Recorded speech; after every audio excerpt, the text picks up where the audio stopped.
Roman সাম্রাজ্য ইতিহাসের অন্যতম বৃহৎ ও শক্তিশালী সাম্রাজ্য। প্রায় 6 শতক ধরে ইউরোপ, এশিয়া ও আফ্রিকার বিস্তীর্ণ অংশ জুড়ে শাসন করেছিল এই রোমান সাম্রাজ্য। এর বিশাল বিস্তার, উন্নত প্রশাসন ও অসাধারণ সামরিক শক্তি রোমানদের যুগে অপ্রতিরোধ্য মনে করিয়েছিল।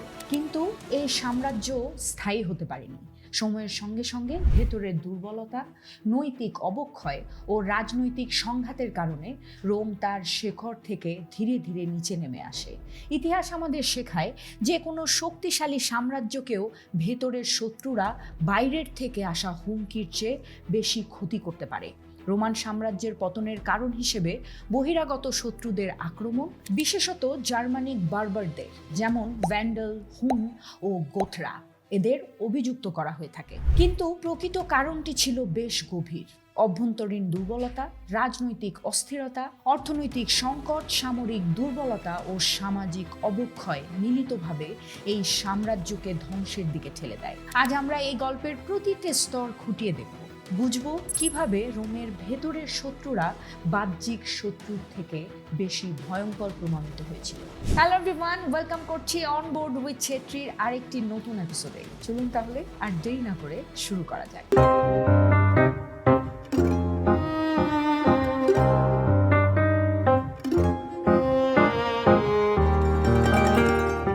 রোমান সাম্রাজ্যের সূচনা শুরু হয়েছিল ছোট একটি শহর রাষ্ট্র হিসেবে, যা ল্যাটিয়াম অঞ্চলে স্থাপিত হয়। কিন্তু কালের বিবর্তনের সঙ্গে সঙ্গে এটি এক বিশাল সাম্রাজ্যের রূপ নেয়। সেনাবাহিনী, প্রশাসন এবং আইন কানুনের দৃঢ় কাঠামো রোমানদের শক্তিশালী রেখেছিল। কিন্তু যত দ্রুত সাম্রাজ্য বড় হচ্ছিল, তত দ্রুতই ভেতরের জটিলতা বাড়ছিল। বড় আকারের সাম্রাজ্যে একক কেন্দ্রীয় শাসন বজায় রাখা কঠিন হয়ে পড়েছিল। রোমান সেনাবাহিনী প্রাথমিকভাবে কঠোর শৃঙ্খলা ও আনুগত্যের জন্য পরিচিত ছিল।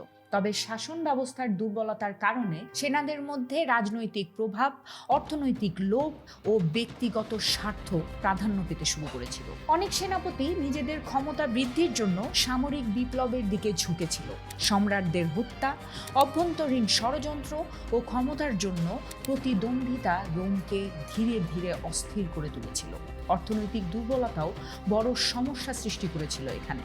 সাম্রাজ্যের বিস্তারের কারণে কর ব্যবস্থা জটিল ও অকার্যকর হয়ে উঠেছিল। গ্রিক ও বার্বার দেশগুলো থেকে যুদ্ধবন্দী ও দাসদের নিয়ে আসার প্রথা দীর্ঘমেয়াদে শ্রম বাজারে ব্যাঘাত ঘটিয়েছিল। এসব অভ্যন্তরীণ সমস্যা সমাজকে ধ্বংসের দিকে ঠেলে দিচ্ছিল। সামরিক দিক থেকেও রোম অভ্যন্তরীণ শত্রুর মুখোমুখি হচ্ছিল। সীমান্ত পাহারা দেওয়া সেনারা কখনো কখনো স্থানীয় শক্তিশালী ব্যক্তিদের সাথে ষড়যন্ত্রে লিপ্ত হতো। সেনারা কখনো কখনো সম্রাটদের প্রতি আনুগত্য না রেখে নিজেদের স্বার্থে লড়াই করত। এই অভ্যন্তরীণ অস্থিরতা বাহ্যিক হুমকির তুলনায় অনেক বেশি ধ্বংসাত্মক প্রমাণিত হয়। বন্ধুরা, রোমান সাম্রাজ্যের পতনের এই প্রথম অধ্যায় আমাদের শেখায় ভেতরের দুর্বলতা ও আত্মকেন্দ্রিকতা বাহ্যিক শত্রুর চেয়ে অনেক বেশি বিপজ্জনক হতে পারে। একটি শক্তিশালী সাম্রাজ্য যদি নিজের ভেতরের টেকসই শৃঙ্খলা বজায় রাখতে না পারে, তবে বাহিরের আক্রমণ তার জন্য চূড়ান্ত আঘাতের মাত্রা বাড়িয়ে দেয়। বন্ধুরা, রোমান সাম্রাজ্যের সবচেয়ে বড় শত্রু ছিল বাহিরের নাকি ভেতরের লোকেরা? চলুন তাহলে এই অংশে ডুব দেওয়া যাক।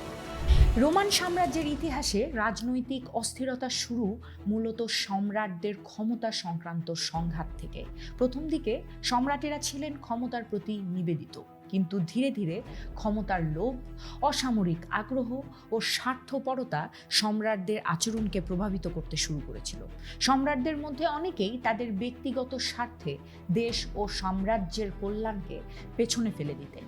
এই ধারা সাম্রাজ্যের রাজনৈতিক কাঠামোকে দুর্বল করে, অভ্যন্তরীণ ষড়যন্ত্র ও ক্ষমতার জন্য খুন খারাপা বাড়িয়ে দেয়। প্রথম 2 শতকের মধ্যে সম্রাটদের মৃত্যুর পর ক্ষমতার লড়াই শুরু হয়। সেনাবাহিনী, বিশেষত প্রাদেশিক সেনাপতি ও সীমান্ত রক্ষকরা প্রায়ই নতুন সম্রাট নির্বাচনে সক্রিয় ভূমিকা নিত। ক্ষমতার জন্য সংঘর্ষ এমন পর্যায়ে পৌঁছে যায় যে মাত্র কয়েক বছরের মধ্যে একের পর এক সম্রাট পরিবর্তন হতে থাকে। ইতিহাসবিদরা এটিকেই সেনাপতি সম্রাটের যুগ হিসেবে উল্লেখ করেছেন। এখানে মূল বিপদ ছিল সম্রাটরা নিজেদেরকে জাতির সেবা করার চেয়ে নিজেদের ক্ষমতা ধরে রাখার জন্য চিন্তা করতেন। সাম্রাজ্যের কেন্দ্রীয় প্রশাসনও এই সময় দুর্বল হয়ে পড়ে। প্রাদেশিক গভর্নররা, যারা আগে সম্রাটের আদেশ অনুযায়ী কাজ করত, তারা তখন স্বাধীন সিদ্ধান্ত নিতে শুরু করে। অনেক ক্ষেত্রে তারা স্থানীয় সম্পদ ও রাজস্ব নিজেদের সুবিধার জন্য ব্যবহার করত। এই অভ্যন্তরীণ দুর্বলতা সাম্রাজ্যের স্থিতিশীলতা ক্ষুণ্ণ করতে শুরু করে। অর্থনৈতিক সংকটের সঙ্গে রাজনৈতিক অস্থিরতা মিলে সাম্রাজ্যের পতনের পথকে আরও মসৃণ করে। সরকারি কর্মচারীদের বেতন দেয়া অসম্ভব হয়ে যায়, কর সংগ্রহ দুর্বল হয়ে যায় এবং এই পরিস্থিতি সাধারণ মানুষের মধ্যে অসন্তুষ্টি তৈরি করে। সাম্রাজ্য ধীরে ধীরে অভ্যন্তরীণ দুর্বলতার চক্রে আটকে পড়ে। রোমান সম্রাটদের ব্যক্তিগত দুর্বলতা ও রাজনৈতিক অস্থিরতা প্রমাণ করে যে বাহ্যিক শত্রু যতই শক্তিশালী হোক না কেন, একটি দেশের অভ্যন্তরীণ নেতৃত্ব যদি দুর্বল হয় তবে সে নিজেই প্রতিনিয়ত নিজের ধ্বংসের বীজ রোপণ করে। বাইরের আক্রমণ শুধু এই দুর্বলতাকে আরো প্রকট করে তোলে। বন্ধুরা, এখন প্রশ্ন আসে যে রোমান সম্রাটদের ক্ষমতার লোভী কি শেষ পর্যন্ত তাদেরকে ধ্বংসের দিকে ঠেলে দিল? রোমান সাম্রাজ্যের পতনের একটি বড় কারণ ছিল অর্থনৈতিক দুর্বলতা। সাম্রাজ্য যত বড় হচ্ছিল ততই কর ব্যবস্থা জটিল হয়ে উঠছিল। কর সংগ্রহ করা প্রায়ই অকার্যকর হয়ে যেত।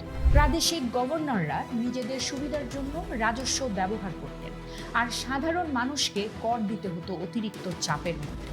এতে কৃষক ও শ্রমিকদের উপর অর্থনৈতিক বোঝা বেড়ে যায় এবং সেই সাথে সাধারণ জনগণ হতাশ ও অসন্তুষ্ট হয়ে ওঠে।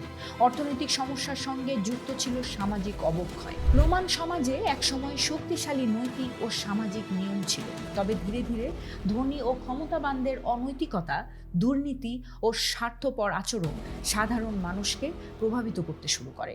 দাস প্রথা ও দাস শ্রমের ওপর নির্ভরশীলতা কৃষি ও শিল্প খাতকে দুর্বল করে দেয়। গ্রামের মানুষদের মধ্যে উদ্দীপনা কমে যায়, আর শহরগুলো ক্রমেই বিশৃঙ্খল ও অপরাধ প্রবণ হয়ে ওঠে। বাণিজ্যিক অবক্ষয়ও এই পরিস্থিতিকে আরো তীব্র করে। ঠিক তখনই রোমান মুদ্রা নকল বা হ্রাসপ্রাপ্ত মানের হয়ে যায়, যার ফলে মুদ্রাস্ফীতি ও বাজারে অস্থিরতা দেখা দেয়। সাম্রাজ্যের বিভিন্ন অংশে খাদ্য ও অপ্রয়োজনীয় সামগ্রীর অভাব দেখা দেয়, যা জনমানুষের অসন্তোষ অবস্থাকে আরো বাড়িয়ে তোলে। এই অর্থনৈতিক ও সামাজিক দুর্বলতা বাহ্যিক হুমকির সামনে সাম্রাজ্যকে অসহায় করে তোলে। আরো বিপজ্জনক ছিল অভ্যন্তরীণ সংঘাত। দাস ও শ্রমিকরা যেভাবে অবহেলিত হচ্ছিল, তারা সে কারণে অসন্তুষ্ট হয়ে কয়েকবার বিদ্রোহের চেষ্টা করেছে। তবে সাম্রাজ্যের নেতৃত্ব এই সমস্যা সমাধান করতে ব্যর্থ হয়। অর্থনৈতিক সংকট, সামাজিক অবক্ষয় ও দাস প্রথার উপর নির্ভরশীলতা একত্রে সাম্রাজ্যের ভেতরে এমন দুর্বলতা সৃষ্টি করেছিল যা বাহ্যিক আক্রমণের চেয়ে অনেক বেশি বিপজ্জনক। ইতিহাস প্রমাণ করে, একটি শক্তিশালী সাম্রাজ্য যদি নিজের অর্থনীতি ও সমাজকে স্থিতিশীল রাখতে না পারে, তবে বাহ্যিক শত্রু আসার আগেই তার ভেতর থেকে পতন শুরু হয়ে যায়। বন্ধুরা, এখানে রোমান সাম্রাজ্যের উদাহরণ দেখায় যে অভ্যন্তরীণ অবক্ষয় বাহ্যিক হুমকির চেয়ে অনেক বেশি ভয়ঙ্কর হতে পারে। রোমান সাম্রাজ্যের ভেতরের অর্থনৈতিক ও সামাজিক সংকটই ছিল তার চূড়ান্ত বিনাশকারক। রোমান সাম্রাজ্যে একসময় শক্তিশালী সেনাবাহিনী ছিল তার প্রধান শক্তি, কিন্তু সময়ের সঙ্গে সঙ্গে অভ্যন্তরীণ দুর্বলতা ও নেতৃত্বের অভাব সেনাবাহিনীকেও প্রভাবিত করে। সেনারা কখনো কখনো সম্রাটদের প্রতি আনুগত্য হারিয়ে নিজেদের স্বার্থে কাজ করতে শুরু করে। সীমান্ত রক্ষাকারী বাহিনীর মধ্যে অসন্তুষ্টি ও শক্তিশালী প্রাদেশিক সেনাপতিদের রাজনৈতিক প্রভাব সাম্রাজ্যের স্থিতিশীলতার জন্য হুমকি তৈরি করে। সেনাবাহিনীদের দুর্বলতা বাহ্যিক হুমকিকে আরো ভয়ঙ্কর করে তোলে। তৃতীয় ও চতুর্থ শতকে বারবার উপজাতিরা যেমন গোথ, ভ্যান্ডাল ও হুন রোমান সীমান্তে বারবার আক্রমণ চালায়। তবে এই আক্রমণগুলো প্রায়শই রোমানদের অভ্যন্তরীণ অস্থিরতার সুযোগে সফল হয়। সীমান্তে সৈন্যরা দুর্বল এবং বিভক্ত থাকায় তারা বাহ্যিক শত্রুকে প্রতিরোধ করতে পারে। অভ্যন্তরীণ দুর্বলতার আরেকটি গুরুত্বপূর্ণ দিক ছিল সামরিক বাহিনীর সংরক্ষণ ও প্রশিক্ষণ। অর্থনৈতিক সংকট এবং রাজনৈতিক অস্থিরতার কারণে সেনাবাহিনী পর্যাপ্ত ত্রাণ ও প্রশিক্ষণ পায়।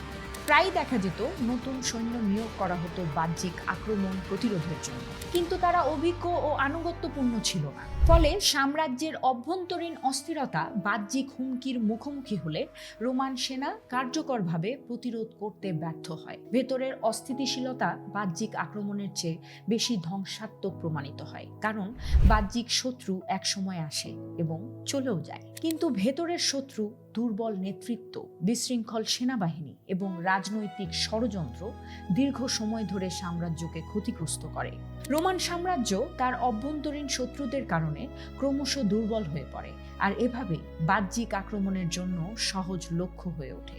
বন্ধুরা, রোমান সাম্রাজ্যের সেনাবাহিনীর পতনের গল্প আমাদের শেখায় যে কোনো দেশের জন্য বাহ্যিক হুমকির চেয়ে বেশি বিপজ্জনক হতে পারে ভেতরের বিশৃঙ্খলা।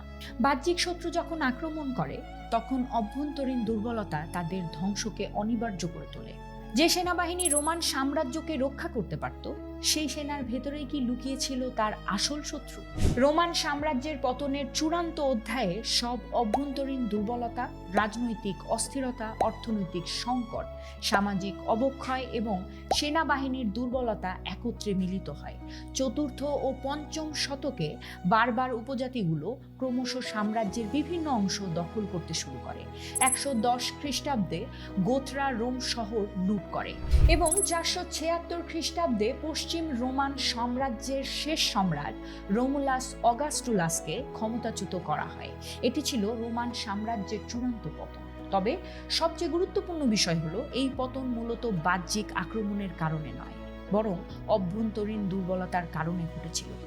সাম্রাজ্যের ভেতরে এমন দুর্বলতা গড়ে উঠেছিল যে বাহ্যিক শত্রু শুধু তার ধ্বংসকে দ্রুততর করে, কিন্তু অভ্যন্তরীণ ষড়যন্ত্র, দুর্বল নেতৃত্ব, অর্থনৈতিক ও সামাজিক বিপর্যয় এবং বিশৃঙ্খল সেনাবাহিনী একত্রে এই মহান সাম্রাজ্যকে ধ্বংসের মুখে ঠেলে দেয়। বন্ধুরা, রোমান সাম্রাজ্যের পতনের এই অধ্যায় থেকে আমরা একটি গুরুত্বপূর্ণ শিক্ষা নিতে পারি। একটি শক্তিশালী রাষ্ট্রের স্থায়িত্ব শুধুমাত্র বাহ্যিক শক্তির উপর নির্ভর করে না। ভেতরের শত্রু যেমন দুর্বলতা, স্বার্থপরতা ও বিশৃঙ্খলতা বাহ্যিক শত্রুর চেয়ে অনেক বেশি বিপজ্জনক হতে পারে। রোমান সাম্রাজ্যের গল্প আমাদের স্মরণ করিয়ে দেয়, নেতৃত্ব, শৃঙ্খলা, নৈতিকতা ও সামাজিক সমতা কোনো রাষ্ট্রকে দীর্ঘ সময় ধরে স্থিতিশীল রাখতে অপরিহার্য। রোমান সাম্রাজ্যের পতনের ইতিহাস আমাদের শেখায়, একটি দেশের জন্য সবচেয়ে বড় হুমকি হলো সেই দেশের অভ্যন্তরীণ দুর্বলতা। বাহ্যিক আক্রমণ যতই শক্তিশালী হোক না কেন, যদি দেশের ভেতরের দৃঢ় শৃঙ্খলা ও একতা থাকে, তা সহজে প্রতিরোধ করা সম্ভব হয়। রোমান সাম্রাজ্যের গল্প এই শিক্ষাকে চিরন্তন করে রেখেছে। রোমান সাম্রাজ্যের পতন থেকে আমরা শিখতে পারি, বাহ্যিক শত্রু নয়, ভেতরের দুর্বলতাই ছিল আসল বিনাশকারী। রোমান সাম্রাজ্যের ইতিহাস শুধু অতীতের গল্প নয়, এটি আমাদের বর্তমান ও ভবিষ্যতের জন্য একটি শক্তিশালী সতর্কবাণী। যে কোনো সাম্রাজ্যের স্থায়িত্ব নির্ভর করে ভেতরের শৃঙ্খলা, নেতৃত্ব, নৈতিকতা ও সমাজের একতার উপর। রোমান সাম্রাজ্যের পতন প্রমাণ করে ভেতরের শত্রু বাহিরের চেয়ে অনেক বেশি ভয়ঙ্কর। ইতিহাস আমাদের শেখায়, নিজেদের দুর্বলতা চিহ্নিত করা ও তার সমাধানের প্রচেষ্টা না করলে যে কোনো শক্তিশালী রাষ্ট্র ধ্বংসের মুখোমুখি হতে পারে যে কোনো সময়। সো বন্ধুরা, এই এপিসোডটি কেমন লাগলো জানাতে পারেন কমেন্ট বক্সে। এরকম আরও ইন্টারেস্টিং ভিডিও পেতে ফলো এবং সাবস্ক্রাইব করুন আমার চ্যানেলটি।